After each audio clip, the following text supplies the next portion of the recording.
Malaysia سے کسی نے پوچھا میں جدھر کام کرتا ہوں وہاں جمعہ کی نماز میں جا کر مسجد پڑھنے کا ٹائم نہیں دیتے.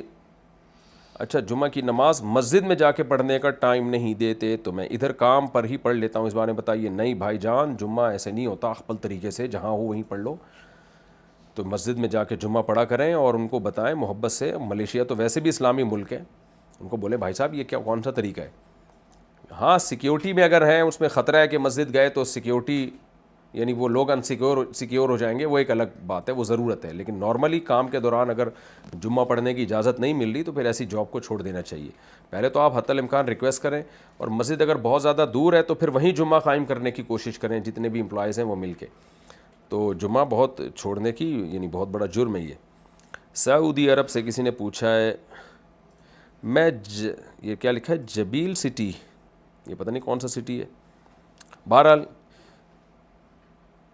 جبیل سٹی میں رہتا ہوں, عمرہ کرنے جانا چاہتا ہوں. میرا میقات طائف پڑے گا, لیکن میری فیملی ممبر جدہ ایئرپورٹ پر اسی دن آ رہے ہیں. کیا میں طائف میں احرام باندھ کر اور نیت کر کے جدہ ایئرپورٹ سے انہیں ریسیو کرنے کے بعد عمرہ کیا جا سکتا ہے؟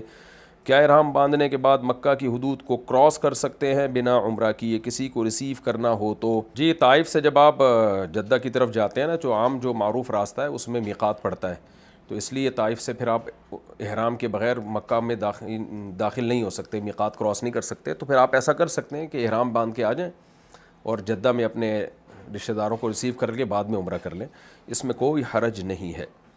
شیراز صاحب کویت سے, میں کویت میں جاب کرتا تھا, ویزے کے کچھ ایشو کی وجہ سے انڈیا آنا پڑا اور ویزے کا انتظار کرتا رہا مگر ویزا نہیں ملا. میرے پاس کمپنی کا لیپ ٹاپ ہے اور کمپنی کو بھی میرے کچھ پیسے دینے ہیں. میں نے کمپنی کے مینیجر کو میسج کیا کہ میں لیپ ٹاپ واپس دینا چاہتا ہوں اور میرے پیسے مجھے ادا کیے جائیں, لیکن کوئی جواب نہیں آیا. میرے پیسے جو کمپنی کے پاس ہیں وہ لیپ ٹاپ سے زیادہ ہیں, تو کیا وہ بیلنس ہو جائیں گے؟ جی بالکل ہو جائیں گے. لیپ ٹاپ پی جائیں آپ اچھے طریقے سے, پانی میں گھول کے پی جائیں, تو اپنا اس طرح سے پیسے وصول کر لیں. جو باقی جو رہ جائیں گے وہ کہنا کہ لیپ ٹاپ تو میں پی گیا ہوں, جو اضافی ہیں وہ آپ نہ پئیں, آپ اتنے ہی پئیں جتنی لیپ ٹاپ کی قیمت تھی. فیصل صاحب کوریا سے, میں داڑھی رکھنا چاہتا ہوں لیکن کبھی کبھار یہ سوچتا ہوں کہ کورین لوگ داڑھی کو ناپسند کرتے ہیں, یہ سبھی کلین شیو کرتے ہیں, میرے لیے کیا حکم ہے؟ بھائی اللہ کے آگے کسی کے حکم نہیں چلتا. کوریا والے تو میرا خیال ہے بندر کا مغز بھی کھاتے ہیں, تو بہت لائک کرتے ہیں. تو کیا آپ بھی لائک کرنا شروع کر دو گے؟ تو شیو کو یہ لائک کرتے ہیں تو آپ لائک نہ کریں, آپ وہ چیزیں لائک کریں جو اللہ اور اس کے رسول صلی اللہ علیہ وسلم لائک کرتے ہیں. نبی صلی اللہ علیہ وسلم نے داڑھی بڑھانے کا حکم دیا, اعف اللحا وقص الشوارب. کسی غیر مسلم کنٹری میں جا کے ان کے ماحول میں ڈھل جانا یہ کوئی کمال نہیں ہے. کمال یہ کہ آپ ان کو اپنے ماحول میں ڈھالیں. ثاقب حسن صاحب پھولت انڈیا سے, خواب میں مردہ جو کچھ بتائے وہ سچ ہوتا ہے یا نہیں؟ آج کل تو زندہ جو کچھ بتا رہا ہے وہ ٹھیک نہیں ہوتا, تو مردہ کیسے ٹھیک بات کرے گا؟ وہ تو بیچارہ بات کر ہی نہیں سکتا ہے. تو خوابوں کی تعبیریں ہوتی ہیں, کسی حکمت والے شخص سے تعبیر پوچھنی چاہیے. اگر آپ کو لگے کہ یہ سچا خواب ہے تو اس میں کبھی وہ بات جو کر رہا ہوتا ہے اس کی الٹی بھی ہوتی ہے, کبھی جو کر رہا ہوتا ہے وہی بھی ہوتی ہے, کبھی ایویں ہی ہوائی باتیں ہوتی ہیں, آپ کے اپنے پراگندہ خیالات ہوتے ہیں جو خواب کی شکل میں آ جاتے ہیں. عبید اللہ صاحب انڈیا سے, کیا زکوٰۃ کیش رقم سے ہی ادا کر سکتے ہیں یا چیزوں سے بھی ادا کر سکتے ہیں؟ میری بیوی کے پاس غیر استعمال شدہ کپڑے ہیں, کیا وہ کپڑے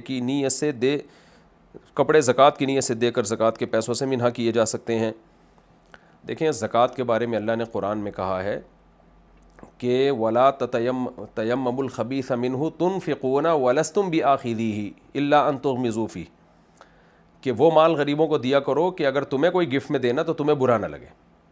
تو زکوٰۃ میں چیزیں بھی دی جا سکتی ہیں, کپڑے بھی دیے جا سکتے ہیں, لیکن کپڑے جب ہم مارکیٹ سے خریدنے جاتے ہیں تو ان کی ویلیو کچھ اور ہوتی ہے. جب ایک دفعہ خرید کے پہن لیے تو پھر وہ بہت زیادہ, آدھے سے بھی کم قیمت گر جاتی ہے ان کی, پھر وہ بکتے ہی نہیں ہیں. تو آپ کی وائف اگر وہ پرانے کپڑے دینا چاہتی ہیں تو اتنے پرانے نہ ہوں کہ وہ بالکل ہی پوچے کے کام آ رہے ہوں گھر میں, اور ان کی وہ ویلیو نہیں لگائی جائے گی جو مارکیٹ سے خریدتے وقت ویلیو تھی, بلکہ وہ ویلیو لگائی جائے گی جو اس وقت آپ اگر جائیں مارکیٹ میں تو یہ کتنے کی بکے گی, کتنے کا بکے گا. عام طور پہ تو بک ہی نہیں رہا ہوتا پرانا کپڑا, تو بہت کم قیمت لگتی ہے, تو اس قیمت کے حساب سے پھر وہ زکوٰۃ میں دیے جا سکتے ہیں. پاکستان سے کسی نے پوچھا ہے, ویسے حدیث میں ویسے ہی آتا ہے کہ پرانے کپڑے صدقہ کر دینے چاہیے جب نئے کپڑے لو, تو یہ تو فری میں ہی کر دینے چاہیے. اللہ نے اگر مالی وسعت دی ہے تبھی تو زکوٰۃ فرض ہو رہی ہے نا, تو غریب کو اچھے سے اچھا دیں. پاکستان کے نے پوچھا ہے, میں 23 سال کی ہوں, میں بہت لبرل تھی اور میرا ماحول شروع سے ہی بہت آزادانہ تھا, میں اب دین کی طرف آنا چاہتی ہوں مگر مجھ میں صرف ایک مسئلہ ہے کہ میرے میں حیا نہیں ہے اس طرح کی جس طرح کی ہونی چاہیے. میں نے عبایا پہننا شروع کیا تھا مگر وہ بھی تنگ ہو کر بار بار اتار دیتی ہوں, سمجھ نہیں آ رہا میں کیا کروں. ماشاءاللہ آپ کو اللہ نے اتنی سمجھ تو دے دی کہ عورت میں لڑکی میں حیا یہ شریعت کا حکم ہے. آج کل یہ سمجھ میں ہی نہیں آ رہا پبلک کے, وہ سمجھتے ہیں جتنی بولڈ ہو بے حیا ہو وہ سوسائٹی کے حساب سے زیادہ یعنی سوسائٹی میں ایڈجسٹ ہونے والی ہے. حیا اللہ کو بہت پسند ہے عورت میں, تبھی تو قرآن نے بیان کیا نا کہ موسیٰ علیہ السلام کو جو لڑکی بلانے کے لیے آئی کہ میرے والد آپ کو بلا رہے ہیں, جاءت احداہما تمشی علی استحیاء, وہ حیا کے ساتھ آئی. تو اسلام چاہتا ہے عورت میں حیا ہو. تو آپ آدھا کام تو آپ کا ہو گیا ہے الحمدللہ, آدھا دین تو آپ کو مل گیا ہے. وہ کیا کہ آپ کا کانسیپٹ صحیح ہو گیا کہ بھئی حیا ہونی چاہیے میرے اندر, تو اس پہ اللہ کا شکر ادا کریں. یہ بہت بڑی اللہ کی نعمت ہے کہ عمل ٹھیک ہو نہ ہو کم از کم کانسیپٹ آپ کا ٹھیک ہو گیا. باقی یہ کہ عبایا آپ کو اتارنے کا دل کرتا ہے تو بھئی پہنتے پہنتے پہننے کی عادت ہو جائے گی, اور حیا پر عمل کرتے کرتے حیا پیدا ہو جائے گی.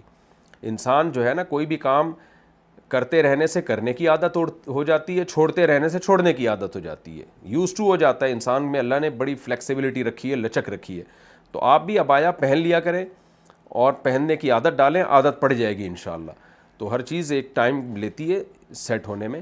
اور ویسے بھی حدیث میں آتا ہے اللہ تعالیٰ کہتے ہیں جو میری طرف ایک بالش آتا ہے میں اس کی طرف ایک ہاتھ آتا ہوں, جو چل کے آتا ہے میں دوڑ کے آتا ہوں. تو آپ تھوڑی ہمت کرتی رہیں انشاءاللہ, اللہ آپ کو پوری توفیق دے گا.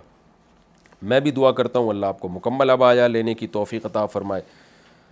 شاہ نواز صاحب سعودی عرب سے, یہاں مسجدوں میں افطار کرواتے ہیں, وہ کس نیت سے کرواتے ہیں یہ نہیں معلوم ہوتا کہ زکوٰۃ صدقہ فطرہ وغیرہ کی نیت سے کرا رہے ہیں. میرا دوست کہتا ہے مسجدوں میں افطار نہیں کرنا چاہیے غریبوں کے لیے. بھائی جان جو افطار کروا رہا ہے اگر اس نے لنگر کھولا ہوا ہے سب کے لیے تو پھوڑ دو جا کے. اب اس میں یہ تحقیق کرنا زکوٰۃ کی نیت سے صدقے کی نیت سے, یہ تفتیش ٹھیک نہیں ہے. یہ اس کا کام ہے جو کھلا رہا ہے, اس کو چاہیے کہ وہ اگر اول تو زکوٰۃ سے کھانا نہیں کھلایا جا سکتا, غریب کو کھانے کا مالک بنانا پڑے گا. تو اگر وہ کھلا رہا ہے افطار کر رہا ہے اور اس نے کھلے عام رکھا ہوا ہے اور آپ بھی وہاں سے گزر رہے ہیں تو پھوڑ لیں, اس میں تجسس نہ کریں. ہمیں ان چیزوں میں تحقیق سے منع کیا گیا ہے. ہاں جو کھلا رہا ہے یہ اس کی ذمہ داری ہے کہ بھئی اگر وہ واجب صدقہ کھلا رہا ہے, صدقات واجبہ میں سے کھلا رہا ہے, تو پھر وہ خود یہ اہتمام کرے کہ میں صرف غریبوں تک اپنی اس دعوت کو محدود رکھوں, پھر وہ کھلے عام انتظام ہی نہ کرے. مسجدوں میں عام طور پہ جو افطاریوں کا انتظام ہوتا ہے وہ کھلے عام ہوتا ہے کہ جو بھی گزر رہا ہے قریب سے وہ کھا سکتا ہے, اس میں امیر غریب کا فرق نہیں ہوتا. اب یہ نہ ہو کہ سارے امیر بھی پہنچ جائیں وہاں پھوڑنے پھاڑنے کے لیے. مطلب اس کا یہ ہوتا ہے کہ جو بھی یہاں سے مسافر یا کوئی بھی بندہ گزر رہا ہے, افطاری کا ٹائم ہو گیا تو اب گھر کون جائے گا, تو چلو جی مسجد میں لنگر ہے بیٹھ جاؤ جی. انڈیا سے کسی نے پوچھا ہے اسکریپ کا بزنس حلال ہے یا حرام؟ حلال ہے بھائی, اس میں حرام والی کون سی بات ہے. زبیر صاحب مکہ سے, یہاں بہت سے لوگ کپڑے کے موزوں پر مسا کر کے نماز پڑھتے ہیں, بعض لوگ امامت بھی کروا دیتے ہیں. ایسے لوگوں کے پیچھے نماز پڑھی جائے تو کیا کریں, کیا ہماری نماز ہو جائے گی؟ نہیں ہوگی.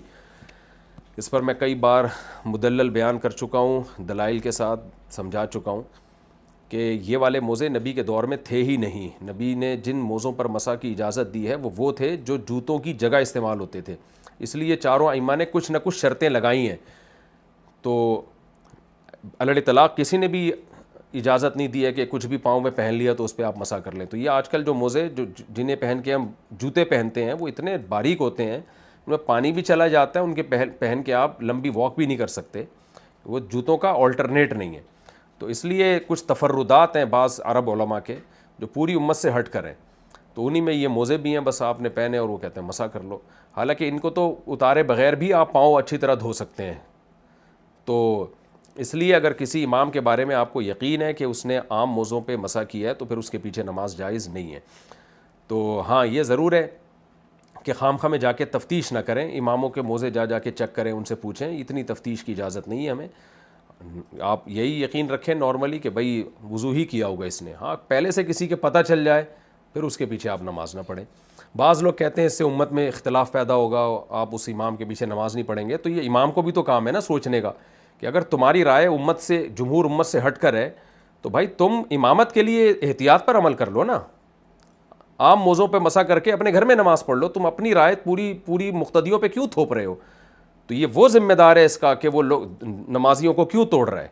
امام کو چاہیے کہ وہ مقتدیوں کے فقہی مذاہب کی رائے کا احترام کرے، وہ ایسی انفرادی رائے لے کر ان پر مسلط نہ کرے۔ اگر اس کی ذاتی رائے ہے کہ بھئی عام موزوں پہ مسا بھی جائز ہے، وہ شیخ بن باز یا العثیمین کے تفرد پر عمل کر رہا ہے رحمہم اللہ تعالیٰ، تو پھر وہ تفرد ہی ہوتا ہے، اس کو پھر اپنی ذات تک رکھے، وہ جب گھر میں نماز پڑھے جیسے چاہے پڑھے، مقتدیوں کو نماز پڑھائے تو پھر اس کا خیال کرے کہ کوئی ایسی رائے پر میں عمل نہ کروں جو جمہور امت کے خلاف ہے، نماز میں اس کا اہتمام کروں میں، جمہور کیا بلکہ ائمہ اربعہ کے خلاف ہے۔